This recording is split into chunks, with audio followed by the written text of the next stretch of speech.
Good day, everyone. Welcome to our How to Defend and Protect Your Brand Reputation Online webinar. I'm Owen Linderholm and I'm the moderator. Our webinar tonight is addressing the important and difficult topic of online reputation, how to defend and protect it.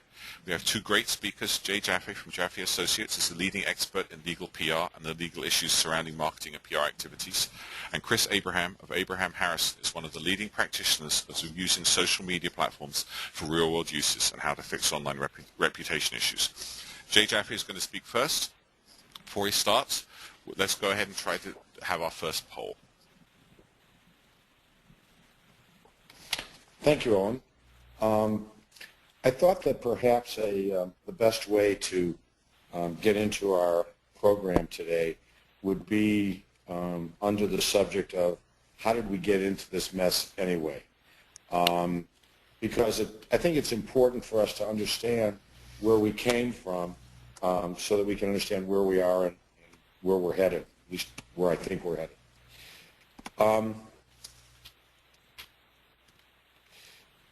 Why is our business reputation so important? Just if we can take a quick look at this question. Some people say that our reputation is all that we really have to call our own, and that it's critical for that reason. Our reputation supports our sales efforts. It supports staffing and recruiting. It supports customer loyalty. It supports vendor relations. It supports community relations. It supports our banking and financial relationships. Jay, just a moment. I'm going to interrupt. We lost your slides, so could you push your play button? There we go. Excellent. You got it? Okay. Yep. And basically, our reputation, one can arguably say that our reputation supports everything that we do.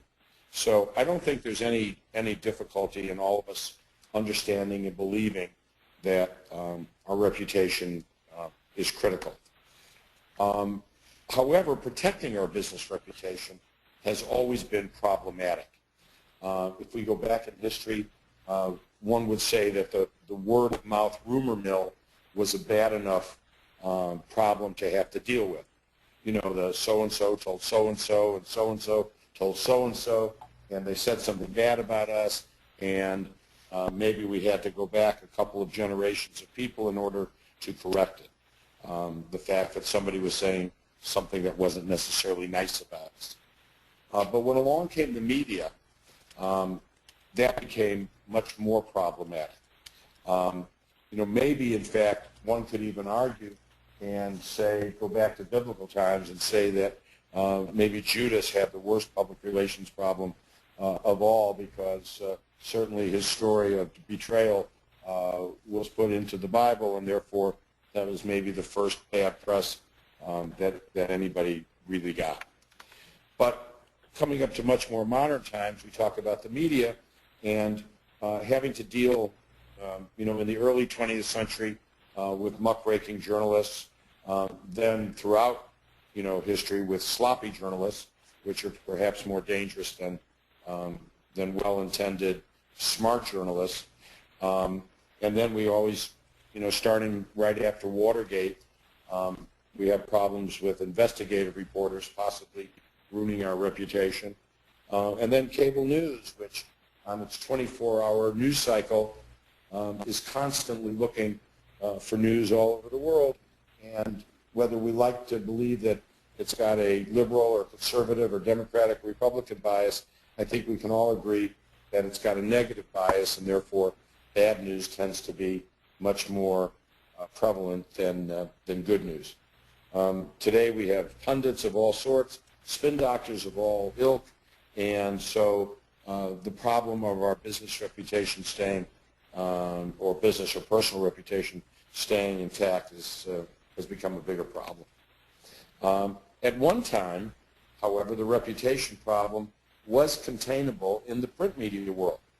When I first became a working journalist in ancient times, some of my employees like to think that I used to actually write on papyrus scrolls, but actually I started at the Augusta Chronicle Herald, a letterpress daily newspaper in Augusta, Georgia, back in 1968.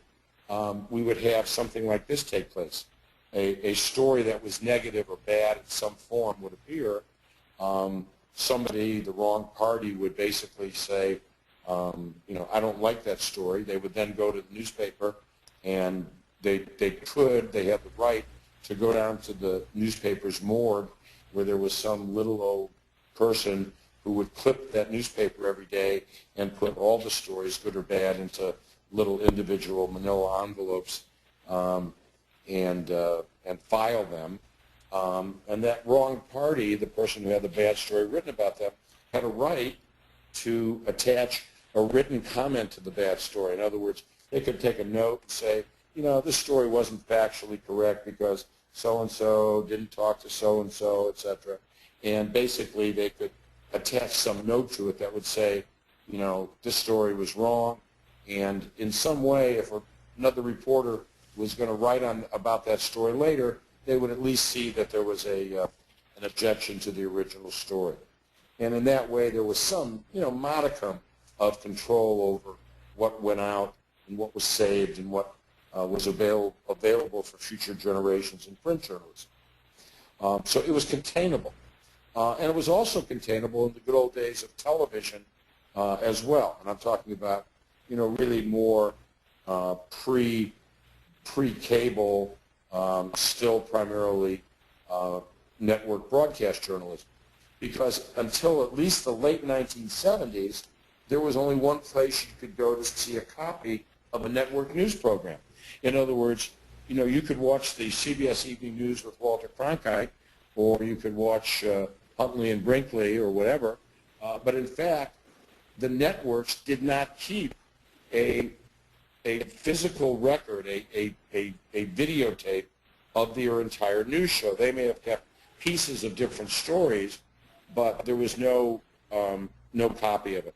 The only place that existed, interestingly enough, was at Vanderbilt University, where a gentleman who had made a lot of money in the insurance business thought that it would be a good thing to have a repository of all of the network news shows, and he used to pay somebody to go to the Vanderbilt Library and record the news shows every night, and that lasted probably through the end of the 1970s, at which time the networks began to record all of their shows in their entirety. So even the networks didn't store complete copies of their regular news programming. And so therefore, if you didn't see it when it was broadcast, you just didn't see it, except for reruns. And quite frankly, there was a better chance that there was going to be a rerun recorded of I Love Lucy than there was of a news program, and certainly not any kind of business stories. So now the world has changed. We've come to the end of an era where the containment of bad or unwanted news is possible, and this end is called the Internet. And as a result, the world of news media distribution, as we once knew it, is never going to be the same. The Internet, as I like to think of it, is Pandora's box in terms of news media, because the Internet is everything good that we want everyone to know about us, and conversely, the Internet is everything bad that we don't want anyone to know about us. There is just absolutely no way to make it go away. And the bad news on the Internet is that it's forever. Like I said here, it's like a condo you own in Miami. You can never get rid of it. And so what does the future bode for us? Well, the future bodes a world of few, if any, structured news organizations, at least as we knew them. In other words, there's nobody who's in charge of watching the news that goes out on the Internet to make sure that it's accurate, good, true, and beautiful. The future bodes a world where everyone is a journalist and everyone is a consumer of news. And everyone who owns a computer basically owns a television station. I used to think that everybody who owned a computer owned a newspaper, but now it's a television station. And the future bodes a world where all of our reputations are in danger of being manipulated, maybe good or maybe bad, by anyone who is skilled in the way of using the medium. So the question is there any hope?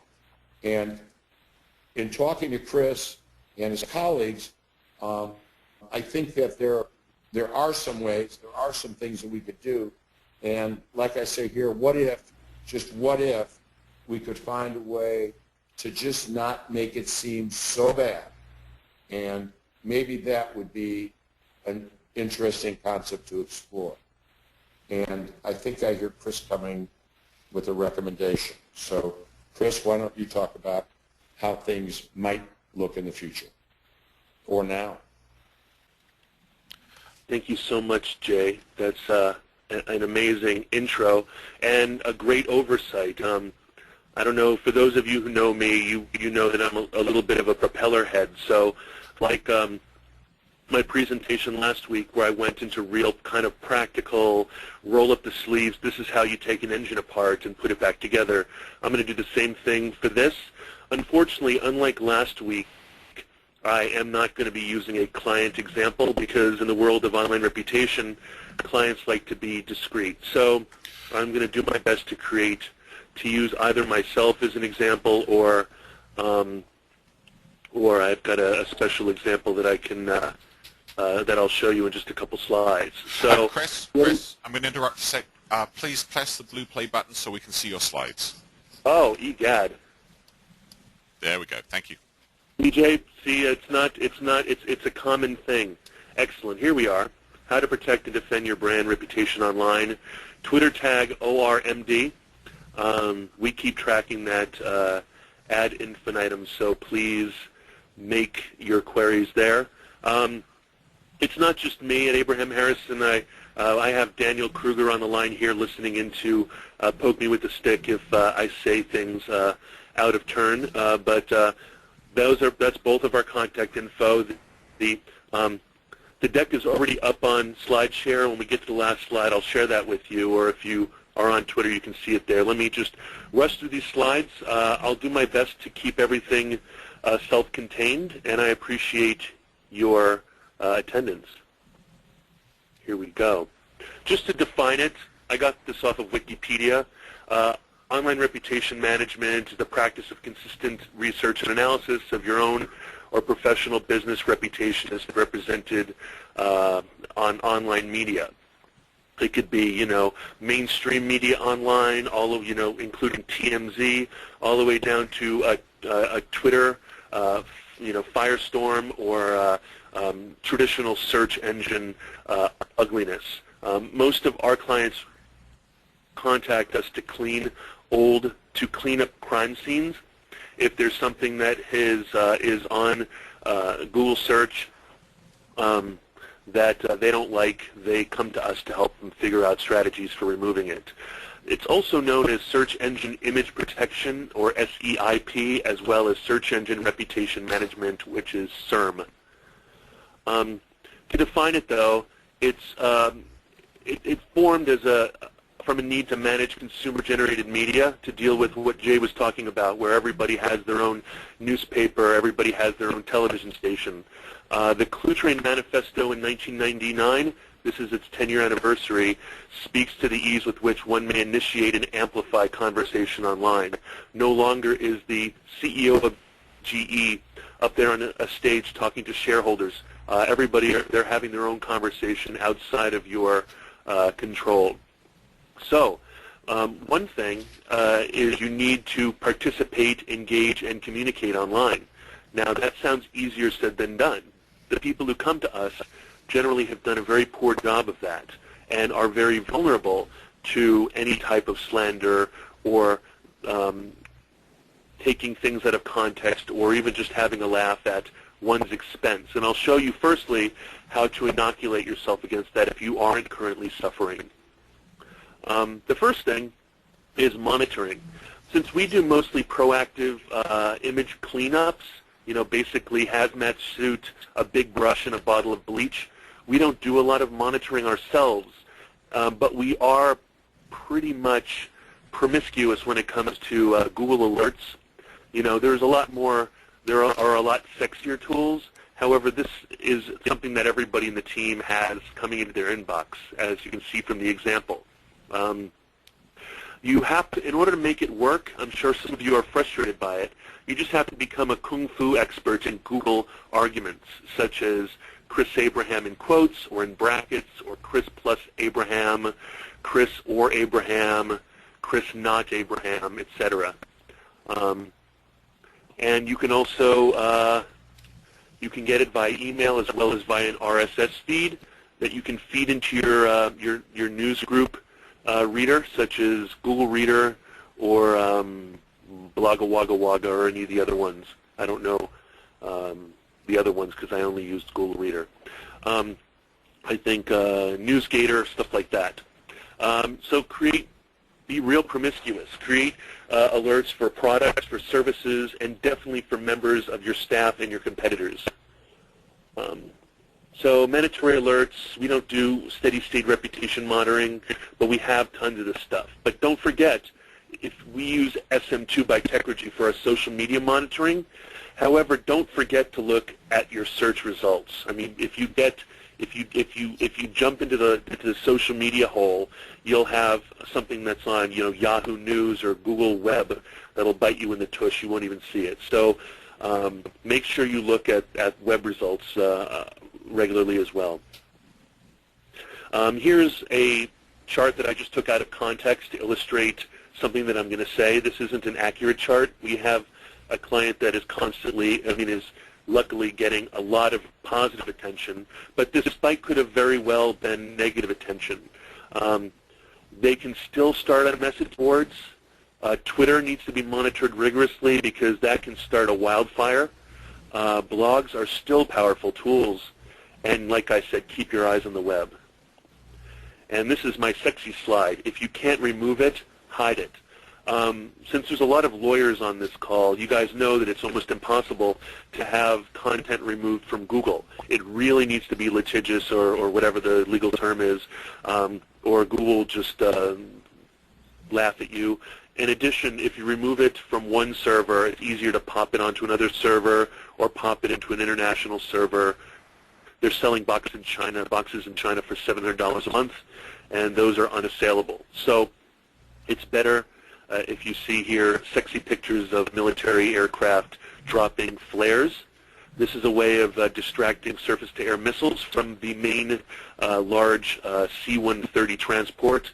You also have a giant squid squirting ink and a octopus squirting ink. There's a helicopter and an A-10. This is my way of showing you how you can't hide, in my analogy is you can't hide a Boeing 777. You can only distract the missile away from it. We call this countermeasures, decoys, chaff, flares. It's a system designed to prevent sensor-based weapons from acquiring and or destroying a target. Use that analogy online. You feel very vulnerable when people are aiming to attack you. The preemptive form of countermeasures is to prevent a lock-on in the first place.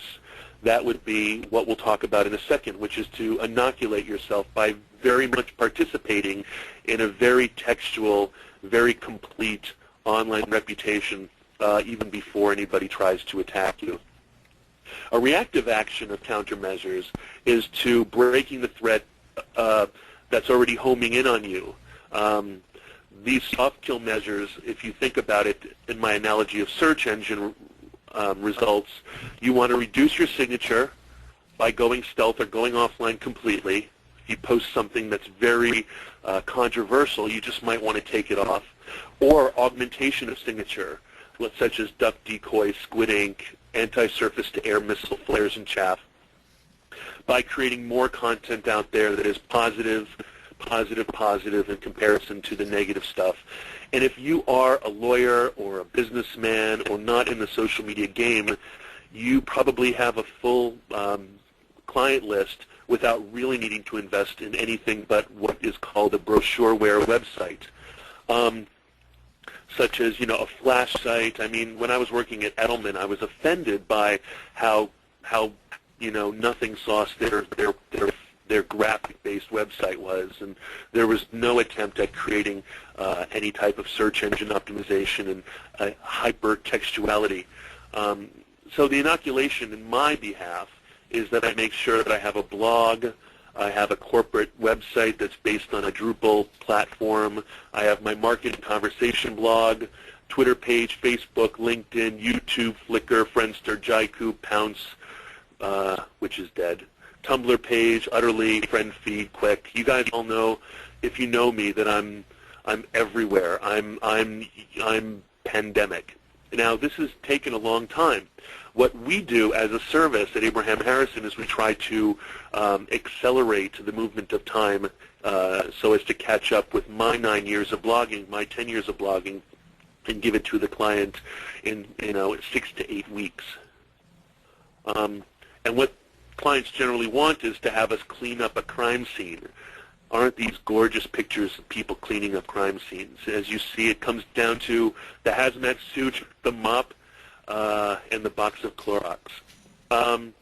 They're done after the reputation crime occurs. Generally, people come to us wanting something that's niggling them from 2 or 3 years ago they just can't get rid of. However, we have a different, complete menu of prices. I'm pretty much a plumber, right? So if you call me on Sunday night, on Christmas Sunday night, at 3 in the morning because all your pipes have broken, it's like repairing homes during a rocket attack as opposed to cleaning up afterwards. Crisis management is same strategies, though. Anything you learn here today can be used on anything: inoculation, cleaning up reputation online, or even dealing with a rocket attack of your reputation.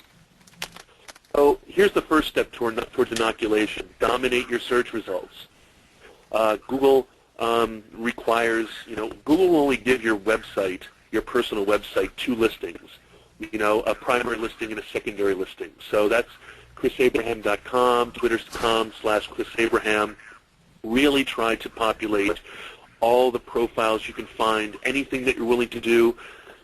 Make sure that your client, that all of your staff do the same. Make sure they mention your brand in their profiles. Make sure they mention the products and service through textual keywords, mentions, no pronouns.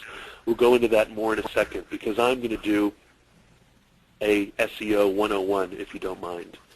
So I've been writing chrisabraham.com since '99. I've got 53, almost 5,400 posts.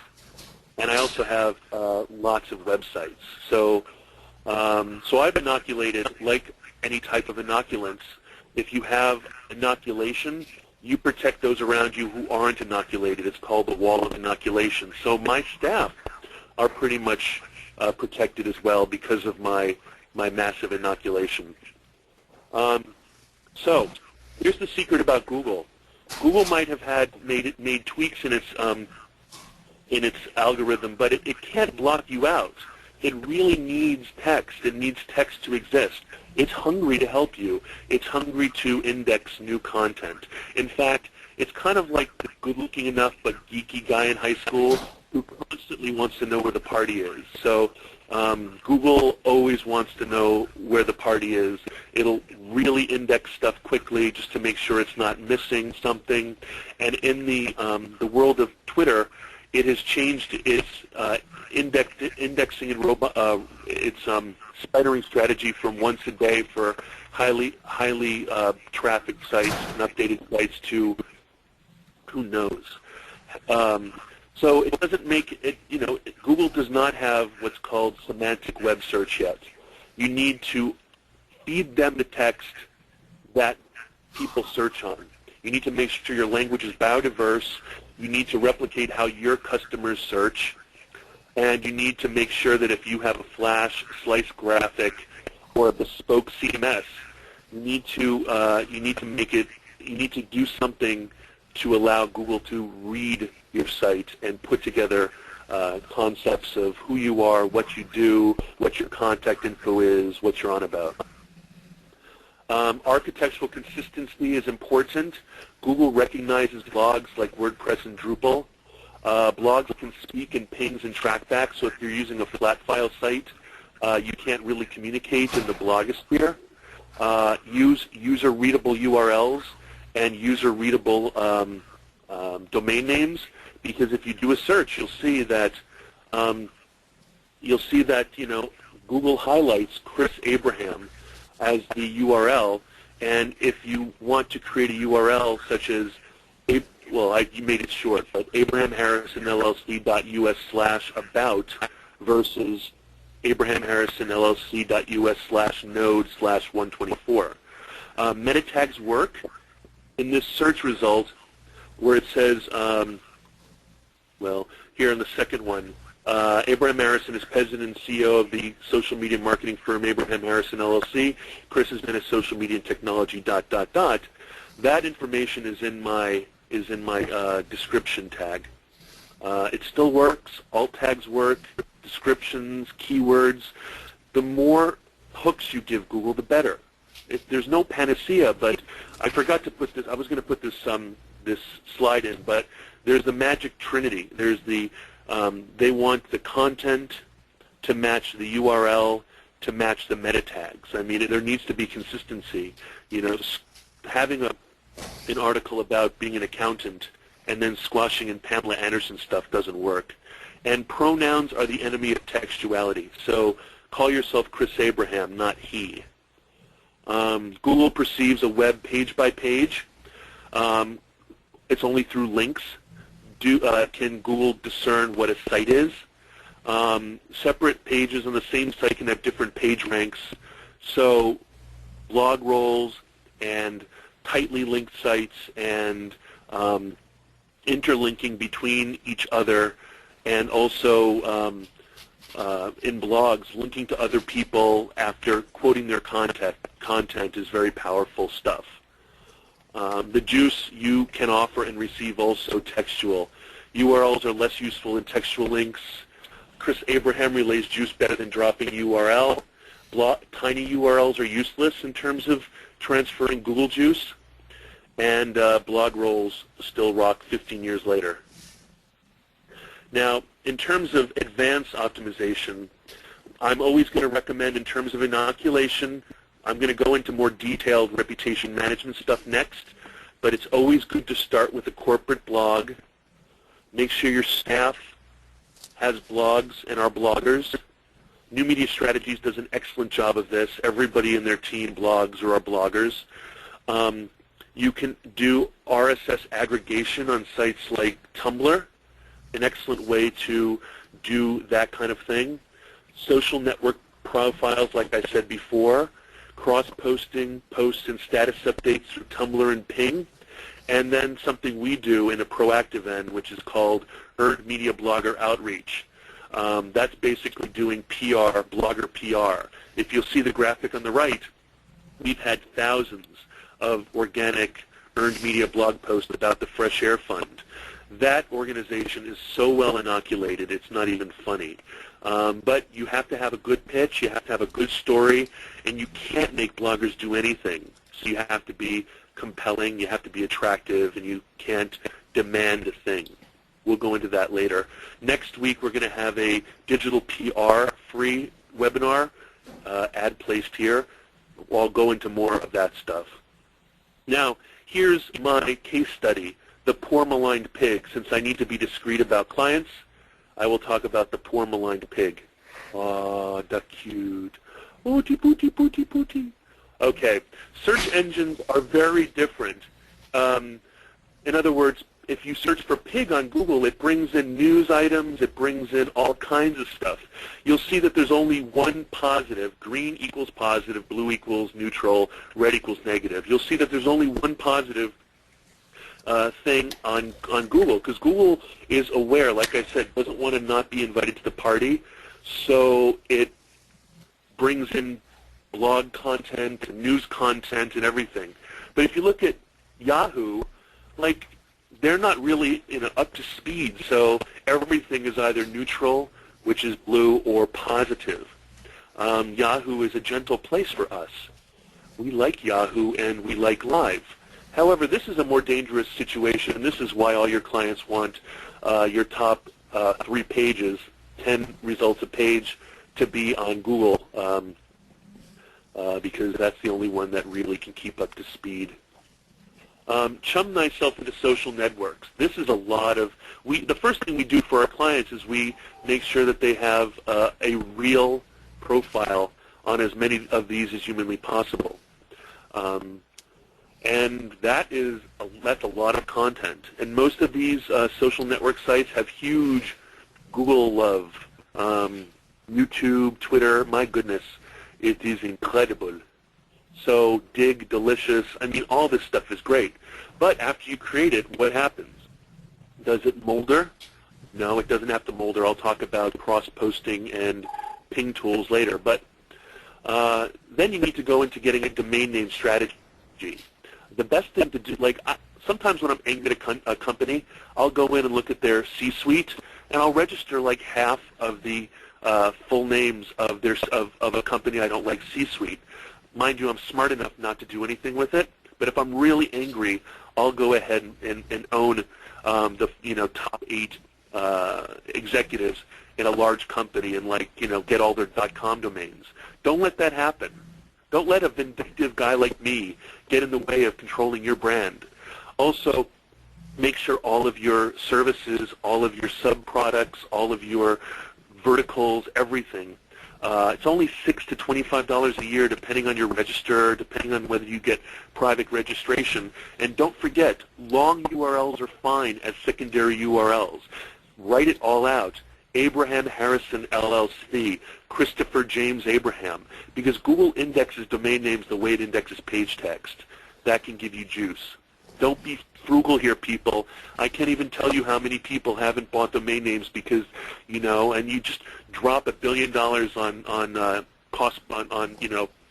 contextual ads on Google, and you can't deal with a couple grand on a complete buy. So Chris Abraham sucks. Think about ways that people will attack you. If you'll see mine are pigsareswine.com. This one, pigswillbepigs.com. Pigs are swine. That's negative, right? Register your product, service, and all the executive staff. Register domains that link directly to deep site content. So, for example, we have a site, abrahamharrison.com/products. Why not get abrahamharrisonproducts.com? I don't have it, so if you want to vindictively grab that from me, go ahead. And then collect all the URLs. When I showed you these search results right here, what we'll do for a client, we'll go down into the 1,000th results, which is, 100 pages down into Google, 100 pages down into Yahoo, 100 pages down into Google and to Live, and we'll collect all of the URLs. Wikipedia.org/wiki/pig, etc. We remove all the negative stuff. Only you and your client can say what the difference is between neutral and negative.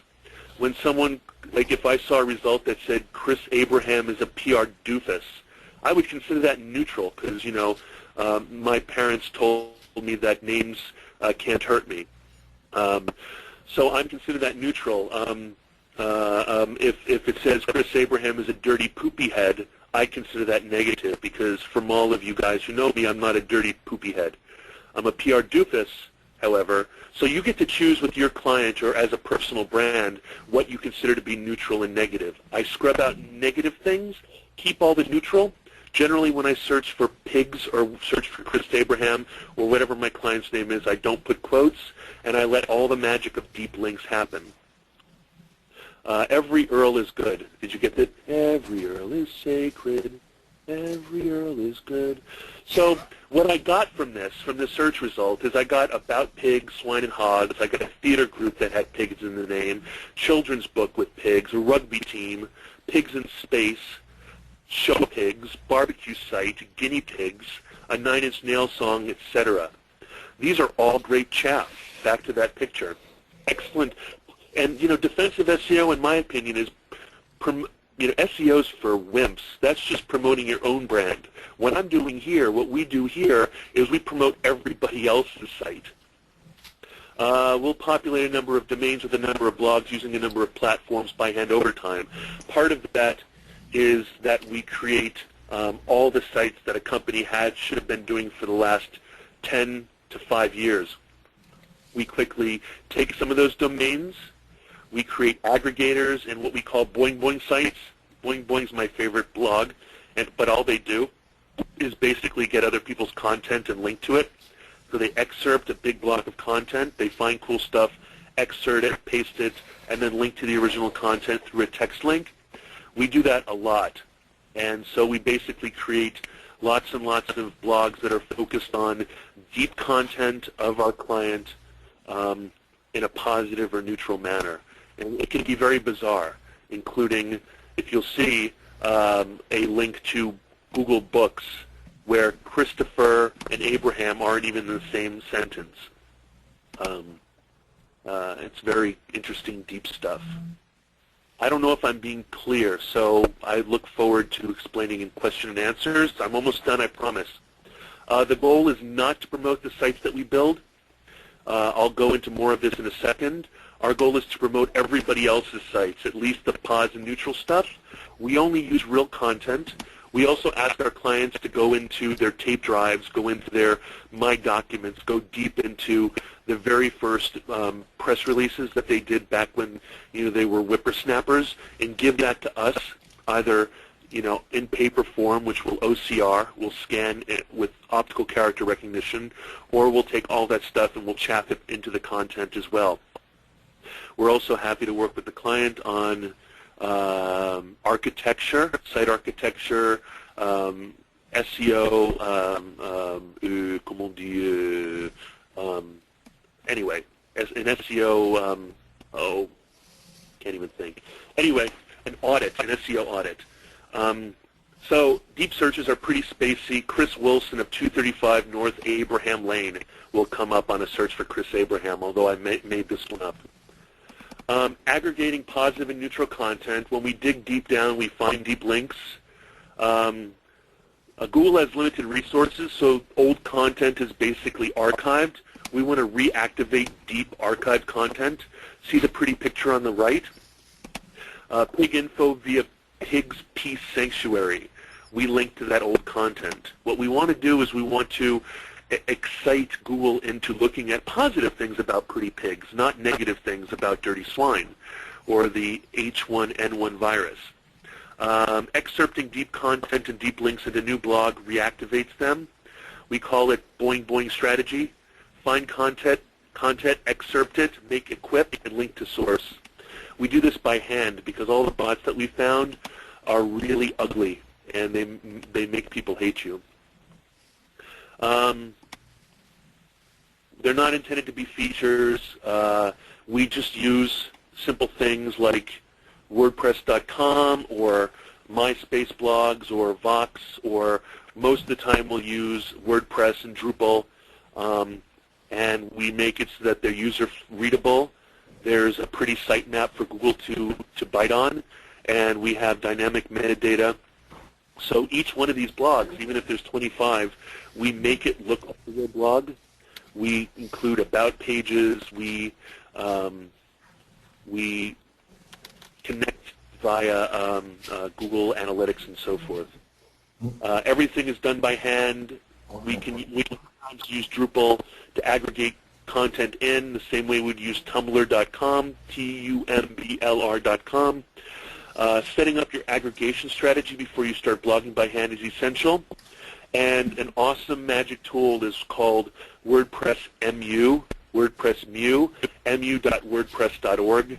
It's a multi-user tool that allows you to manage many blogs from one interface.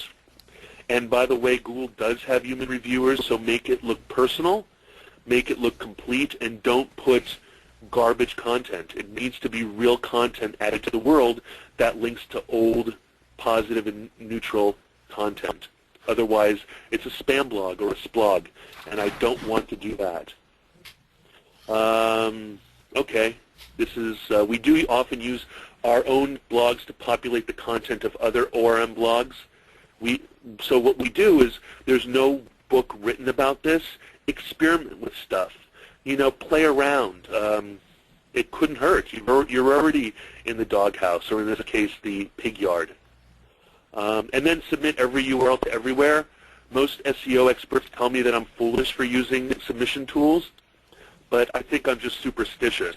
I've been using the same dynamic submission 7 tool since 2003, and it's all about promoting everyone else but you. I import every URL I can collect from all the positive and neutral things. We end up with like 1,500 to 2,000 URLs that we accrue from getting the first 1,000 results from Google, Yahoo, and Live, and then we submit it to 1,000 quote-unquote search engines automatically. Anyway, thank you for attending. I hope I didn't go too far over your head. If you want to see the slides that I just offered you now, go to slideshare.net/Chris Abraham, and the video of this site will be up on youtube.com/Chris Abraham soon. Back to Dr. Owen. Thank you. Okay, we're going to get going on the question and answer session, in just a moment. Please do be aware that we do have to end promptly at 11, so you should get your questions in while you can. And I'm going to start off with a question that's primarily for Jay, but that I would like to make available to Chris as well. And it's actually a pretty big question. It was asked by more than one person. So the question is, can you please go into the legal ramifications in greater detail? And I think that what the questioners are asking is from both perspectives. From the perspective of what are the legal ramifications to actively protecting yourself, and what are the legal ramifications that may or may not be come from being correctly or incorrectly attacked online. So, Jay, over to you. Well, I think the answer is pretty simple in that nobody knows right now. I think that we're about to go through this this era where, well, I mean, I'm not telling anybody anything I don't know, but privacy concerns are becoming huge concerns, and a lot of this has to do with privacy issues. You know, there are all of these different spamming issues, but I don't think that anybody has a clear idea yet how it's all going to shake out. And, you know, I would advise quite frankly, I would advise my law firm clients, we already do, that this is going to be a huge area of the law in terms of developing a practice in this. Because I can't think of anybody who's not going to be affected by these issues, and everybody's just going to have to wait and see how it's going to be sorted out, but just as importantly, as to who's going to be doing the sorting out. If we don't have newspapers, it's like now, if you have something that's said negatively about you in a newspaper, as you know, I've had over the last 30 or 40 years, you know, the client right away says, "Oh, let's sue or let's demand a retraction." Well, you know, who are you going to send that letter to? Who are you going to make the demand of when you may not even know where it came from? And when you do find out who it came from, you may find out that that person or that entity has no way to control pulling it back in, or making a retraction, or sending out a "I'm sorry" into cyberspace. We just don't know enough about how that's all going to work yet. So, you know, the legal ramifications are, you know, infinite, and I don't have a clue how it's all going to shake out legally. Okay, Chris, do you have anything you want to add? Yes, first of all, I'm sorry about speaking so fast. I didn't want to eat all the time up. Secondly, I'm not a lawyer. All I know how to do is play around the people who are making the official requests and trying to go ahead and kind of make a broader platform on which conversation can happen. In most cases, the kind of paper tigers that we create on sites are oftentimes pulled into the corporate environment. All the URLs that we reserve on behalf of our clients are theirs to go ahead and populate with proper corporate blogs and proper things in the future. So I don't know about the legal ramifications. Okay. Next question is a very specific one, and I think it's really just that they would like a recap, and this is mostly for Chris, which is they would like to know a bit more about scrubbing out negative reputation and mentions. And I guess what they're looking for is a bit more of a concise summary and a step-by-step. Sure. The first step is that the reason why your reputation, the reason why something that is not controlled by you, the reason why I use chaff and ink is because you're never going to remove those things. What you need to do is you need to promote things from deep in Google search, probably from the third or fourth page. You need to promote it up to the first page and then to the first place. And that's done by what we do mostly is we create textually relevant content using social networks. A Facebook page is great, a Twitter page is great. Anything that, first of all, populates your brand online in a way that people can find you, even if all of those sites end up linking to your proper corporate site. But the second thing is activating deep links so that all that stuff can bubble to the surface. Most of the time, especially if you're cleaning up an old link that's just been bothering you for the last couple of years, like most of our clients are. And there's another thing, but most clients are. It's only up there because you don't have any. For example, with Yelp, most restaurant sites do almost nothing to promote their restaurant online. They buy really pretty graphic sites that say, here's a link to OpenTable, here's our phone number, and here's our address. And they might be Flash, they might be a giant Photoshopped graphic sent out and sliced up into a website. In other words, you're basically giving a simple menu to the world. While Yelp is a highly respected site with lots and lots of text and people who are mentioning your brand's name over and over and over again. You can't compete in this way, and there's no shortcut.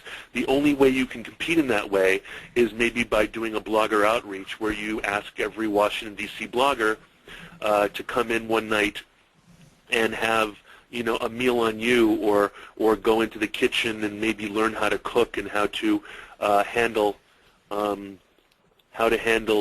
your batteries low, Owen. How to handle Wusthof knives. So, and then when people go home, they'll write all this kind of great stuff about you.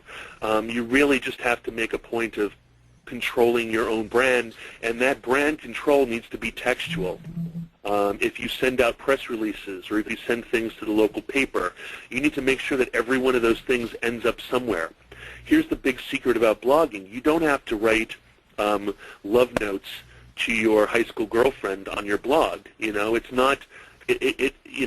RSS and the blog framework can be used for anything. You can create a blog where you only publish your press releases, where you only publish those things that are now only in the news part of your site. And why isn't the news part of your site bloggish? If you're a blog, Google automatically thinks that you're going to be updating more regularly, so they'll give... My analogy that I tell clients is that Google only has a limited number of resources. And by that I mean there's only a certain number of nanoseconds in the universe. So they have to prioritize their indexing to sites that have proven themselves to constant updating sites like blogs or Twitter. Sites that you put up 3 years ago, and you might be planning to do a new update of your site, but you haven't really done anything to your site in 3 years. Google just assumes that it's archived and puts it there into the database and maybe checks to see if there's a diff. That's a geeky term where a diff is basically checking two files. It checks your index page versus your real page, and it checks to see if there's any difference. And if there's no difference, it's like, oh man, this site's dull. Let's go look for something we can actually spend our teraflops, spidering around and indexing, because Chris Abraham blogs at least once every 2 days or once a day. Did that answer the question? I think so. I'm going to summarize very briefly. The bottom line is that what you're saying is you can't really remove a negative mention because Google won't remove anything. So the way you remove it is by making it disappear by flooding it out with positive and neutral mentions. Yeah, I had one client who was a philanderer, and we're like, dude, do you want to, like, is this negative or neutral? It's like, everybody knows I'm a philanderer. It's neutral. You know, the more you can get your client or yourself to be like, okay, Chris is a PR doofus. That's okay. The more you'll have to work with. He wasn't comfortable with being a fraudster, but he was totally okay with being a jet-set philanderer. You just have to define what negative is, and the closer you can get, the more, the thicker-skinned you or your client can be about what negative is, the easier it is to find good content to help promote, to shake down that old result. One more example, a client of ours got to us while an AP story was going out, and we were able to, by basically stopping the entire company and putting all resources onto this, we were able to flood out his reputation before any of the AP stories, you know, really made it to the front page. So we were able to, if you will, he got bit by a snake. We were able to administer antivenom before he died. His reputation died. That's pretty interesting. I'm going to throw in one of our commenters and questioners has pointed out that Yelp has a brand new policy that allows restaurants to respond to consumer criticism. So they've obviously taken some action to kind of help restaurants' reputation there. Next question, which is a pretty specific one. There's a new co-opting activity where our brand name, a registered trademark, is being used as part of the path of shortened URLs like http://short.com/mybrand/ 6 random gibberish letters. Is there any recourse to this?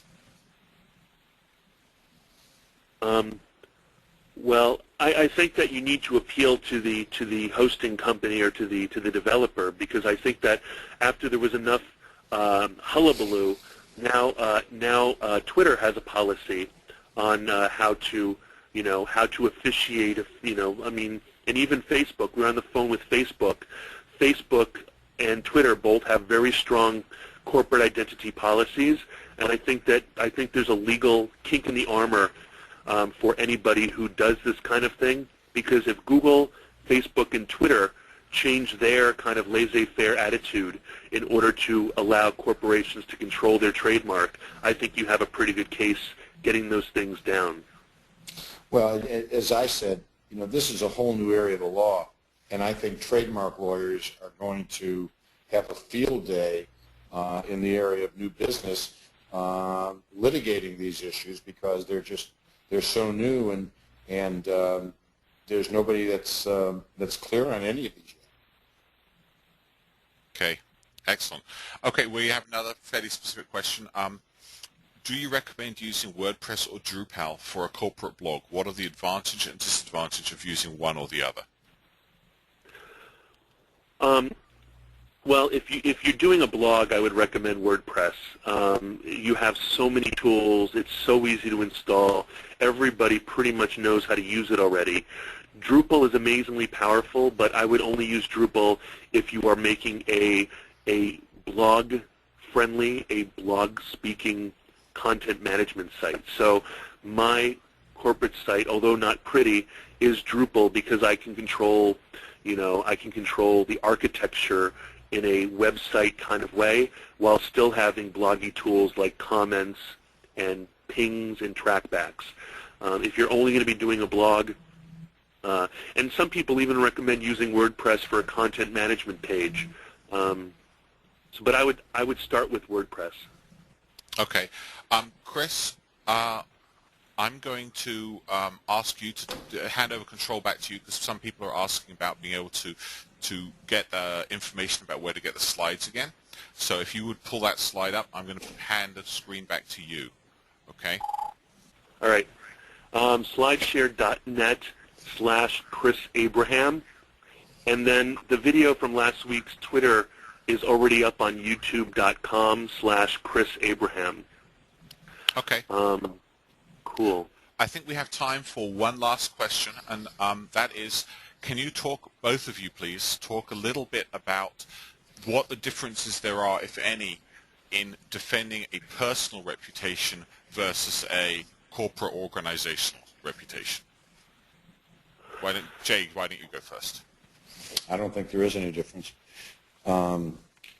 It just sort of depends on, it becomes a quantity issue. There are some individuals who, by themselves, even though they're not a business entity, may have so much content generated about them over a period of time that the effort to neutralize it still becomes great, whereas you may have a business entity that's relatively new or has been relatively low-key, that it may have less content on the internet than certain individuals. So I don't really see much of a difference. I just think it's a matter of quantity. Okay. Chris may disagree with me. Chris, what do you think? What was the question? I'm sorry. Difference in defending reputation between a personal and an organization or corporation, if there's any difference. It's easy. Names are easier because there's probably a lot more deep information around people's names, unless your name is very unique. Like my business partner's name is Mark Harrison. I mean, he's so invisible. So it's easier to get deep content around a person's name. However, the way these consultancy gigs are done is around keywords. So we bill by each keyword. A keyword could be a name phrase like Chris Abraham, or a company phrase like Abraham Harrison, one word, and we probably include, Christopher James Abraham in that, or Abraham and Harrison, Abraham space Harrison LLC.